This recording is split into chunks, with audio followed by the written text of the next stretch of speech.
Right, here we are with Xenoblade Chronicles X. Finally, I've been waiting for this game to come over to the West. This game is a beautiful, beautiful game. It's just amazing. I've not played loads of it, that's why this is a quick, honest review. We're going to have a long, detailed review as well. That'll be the next video. This is sort of a rundown. So as it says on the screen, it is July 2054 AD. Basically, two alien races are fighting above Earth, and we're caught in the crossfire, which is not good. So as you can imagine, it gets a little bit hectic. We have some mechs, we join in, we're not very good, Earth goes boom. But we have an evacuation plan. The evacuation plan is they send these shuttles out to space to colonize. Well, I don't think it is to colonize new worlds, but I think, you know, what it is, yeah, colonization. So they to colonize other worlds. There's not many they get through. You're on one called the White Whale. Fucking amazing name for a ship, because it looks like a whale. So basically, you evacuate Earth. Not a lot get away. One hero pretty much protects everyone, get off the planet, and you do come crashing down basically onto a foreign planet. But enough about that, because that's not here just yet. So basically you escape within the White Whale. You escape. As it says there, 2 years have passed. Humans have got used to living inside this globy dome on the spaceship on the United States. But obviously their past catches up. So they crash land on Planet Mira, this beautiful looking planet, which is absolutely goddamn beautifully massive. Which is good for people that want to explore.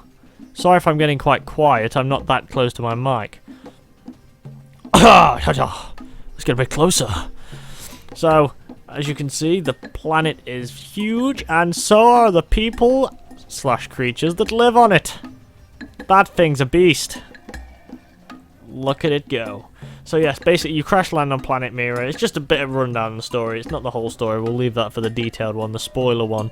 As you can tell, it's a grassy planet. There are other continents. I've not visited most of them yet, so obviously I don't know what most of them look like. So you will see them again in the long detailed one. So basically the ship gets taken down, and the dome, which is where all the humans are living, crashes. That thing departs. They use all their power to stabilize from the fall. So as you can see, just look at this. Just look at the beauty of this place. Look at that. Look at these creatures. Fucking amazing. That's right, my first fuck in this whole video. Surprised? I am. So, only a handful of survivors were inside that. There are two other items that hold survivors. There are evacuation pods, and there's the life hold. The life hold is the massive, that's basically where the main hold of civilians are, were when the ship crashed. There's quite a few in the city location. The city location, obviously there you go, Mira. The city location is, as you saw on the side of the ship earlier, the United States. But it's not the United States, it is a part of the United States. It is, when we get to it, look at that. Look, just look. That crash landed there. Don't know what the ice is. That could have been just the water. Here we have the customization. So the customization, you can choose between male and female. I chose male because I'm a male. And you could choose between various presets, of course. There was the young boy, there's the young boy again. Boy B. Man A. Man A.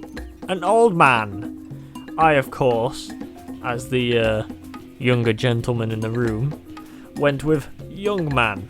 So you can choose any of the base presets. I went for the one on the left. And not only can you change that, you can change between various items, so your skin, your hair.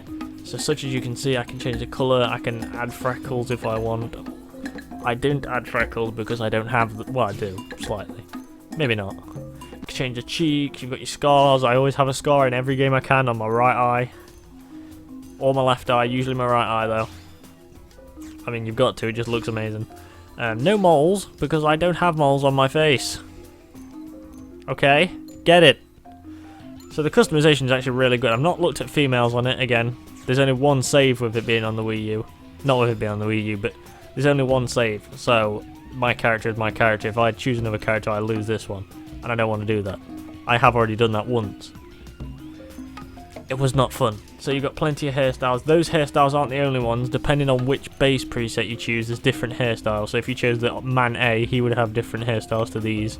The second young boy would have hairstyles different to these. The boy would have different, so on and so forth. Same with the females.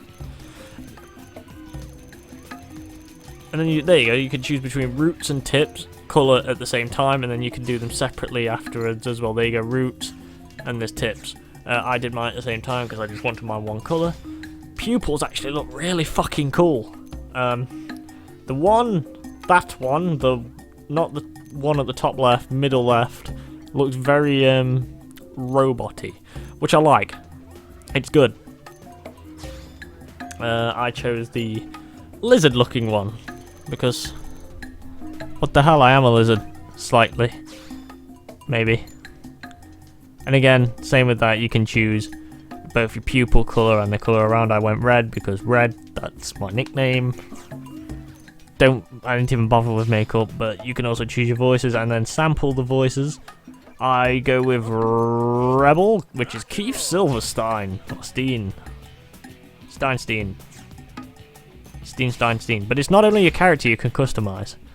There's a multitude of things that you can actually customise, such as, we go from here, you've got your gear. Now your gear is obviously an important part, that's your defense. So, at the moment, this is my low level. I only had a chest piece, but you've got your weapons. It'll always say new when you've got something new. This is when you go to a store, you'll get here eventually. You can go through all your weapons, as you would. So if you're the character that's class that uses assault rifle, you have an assault rifle list and you can use them, but you have to be that class, such as I can't use a sniper, or I can't use dual guns because I'm not that class. So on and so forth. Photon saber, which is a lightsaber, you know, minigun. Who doesn't want that? I mean, look at that. That's just a beast. Armor, again, you can choose between. I actually like the fact that you can choose between 5 different things. So you've got your head, which has got, for some reason, there's 2 diving stuff on each one at the beginning. I still don't know why. So you've got your cool looking helmet, your headpiece, the weird like bandana, futuristic. Again, diving. The fuck. And you've got all these like futuristic suits, but the futuristic suits, the first one anyway, doesn't seem to do that much compared to the one I'm wearing now. As you can see, you can change your arms, and that separately as well, so you can do your right arm different to your left arm, which is really cool. Again, you could have that robotic looking arm on one arm and then have nothing on the other, and you look like you got 2 mixed arms, which is really cool. I say cool a lot because this game is fucking cool. This is your arts. You can change these arts, or when you're fighting, these are little abilities that you use. These ones are mine. You can also change the arts of people that are in your team, such as Elmer or Lynn, or any other person that you can get as a companion, shall we say. You unlock more arts. As you can see, the arts are there. Those ones in grey. I need to level up to use them. And you can get new arts by unlocking new classes, which will come up very shortly. As you can see, you level up using battle points, which is what you get when you rank up. Similar to any game, when you get points, you get XP. I'm going to spend these points on something. Let's put them on skills so we can kill people faster. You know, shit like that. Here are our classes. We've got the main one you start off with is Drifter, and then you've got a Commando, a Striker, and I can't remember what the bottom one is.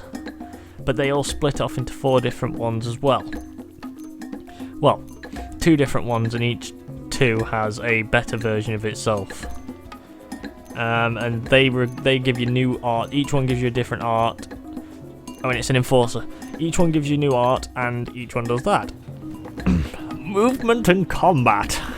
So the movement in the game is very simple. Left analog moves you, and right analog is your camera. X changes your weapons. Very easy and fucking indeed. But look, under your minimap it tells you all the fucking instructions. It's amazing. So, and one really cool thing is, if you hold R, that's right, R. Oh yeah, by the way, B is jump. Or it's A, it's one of them. Oh no, it's ZR. ZR is jump. Which I like, to be fair, it actually works really well. If you hold R, you have a multitude of different things you can actually do. Such as auto run, which is by far one of the best features, because if you want to get somewhere, you're like, oh shit, I've got to check my phone. Put a bit of auto run on there.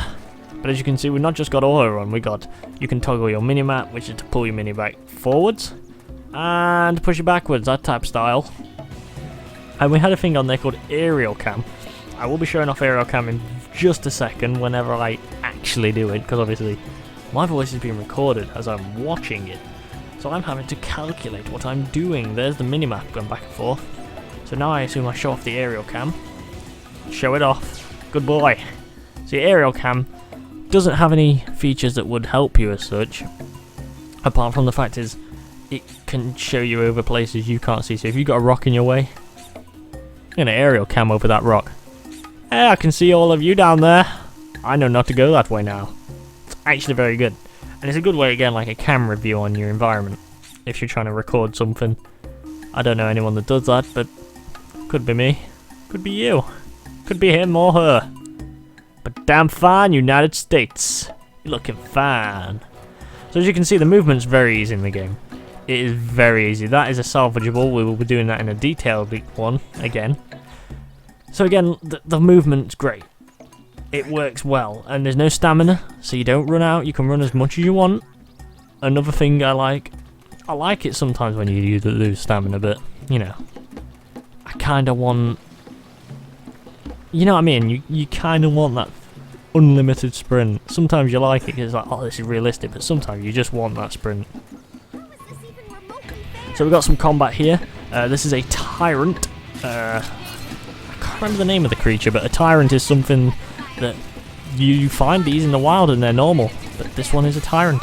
So as you can see, the way once you have locked onto an enemy and clicked A to fire, you don't need to press anything else to fire. That's automatically firing right there. That's it. No matter which weapon you're using, you're always firing. If you pull out your knife, you're firing. But as you can see, your arch, you select them with your D-pad and you just click A on them when they've unlocked. And they do stuff. Like stagger. If at a certain time they ask you to stagger. See, she staggered it, so now you do melee, stagger it again, or do extra damage. That's why it's slowed down time. If you press B, I believe that's a chance to stagger as well.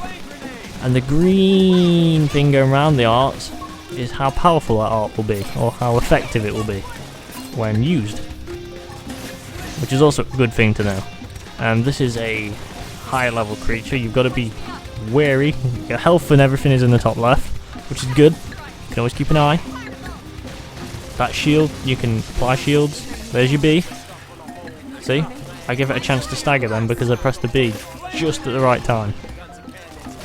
And it's quite a fast circle, so you've got to press it fast. You've got to press it good. So if you don't, shit's going to go down. And it ain't good. Wildlife and locations, well, that'll be mainly in the new, you know, the detailed one. I'll explain in a little bit, but look at the wildlife in this game. You had like a boar pig thing, a four-legged giraffe, which is normal, turkey balls, that thing, I don't know what that is.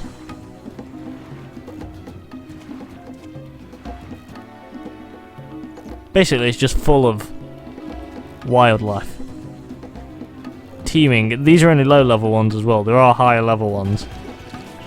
The further out you go. Again, this is an early review, so there's not that much that goes into it. And then there's these big fuckers. who are fucking huge. Like, ridiculously. I might make a couple videos of me attempting to kill them, but oh my. So, this was the quick and honest review. I say that because there will be a long and detailed review. I just want people to see the game, have a quick impression on it. I just want them to know that this game is amazing. So far, I'm giving it a 10 out of 10. and that's a high score to give it, especially since I've not played a lot of it. I've only played a couple, I think, not even a lot of hours. So, once I've played quite a few hours, because I want to get in a Skell, which is a mech, we will come back within a week to do a long and detailed discussion. So, in the end of this, I just hope you enjoyed as much as I enjoyed playing it. I know if you are playing it, enjoy it. But I am going to give it a week, lots of hours, and we'll come back. We'll have a long and detailed one so we can show some Skells and some other stuff, and it's going to be good. Thank you for listening. Bye!